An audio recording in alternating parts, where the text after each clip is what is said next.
నా పేరు సిహెచ్ మహాలక్ష్మి. నేను ఎంపీసీ సెకండ్ ఇయర్ చదువుతున్నాను. గౌరవనీయులైన ఉపాధ్యాయులకు, నాతోటి విద్యార్థులందరికీ నమస్కారం. మన జీవితం 4 స్తంభాల ఇల్లు లాంటిది. ఆ 4 స్తంభాలు మానసిక స్థిరత్వం, నీరు మరియు గాలి.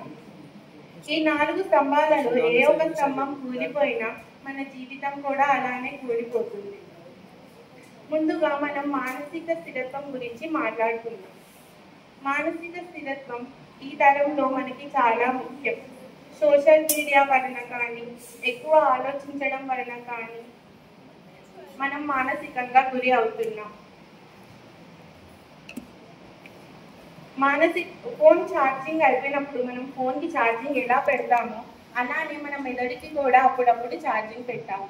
మెదడుకి ఛార్జింగ్ పెట్టడం అంటే ప్రకృతిలో కొన్ని క్షణాలు గడపడం లేదా యోగా ఇలాంటివి చేస్తే మనం మానసిక స్థిరత్వాన్ని పొందుతాం. ఇప్పుడు గాలి కాలుష్యం గురించి మాట్లాడదాం. గాలి కాలుష్యం మన ప్రకృతి ఇచ్చిన గాలిని కలుషితం చేస్తున్నాం. పారిశ్రమలను వదిలే పొగల నుండి, చెత్తను కాల్వడం లేదా వాహనాలు వాడకం వలన మనము గాలిని కలుషితం చేస్తున్నాము.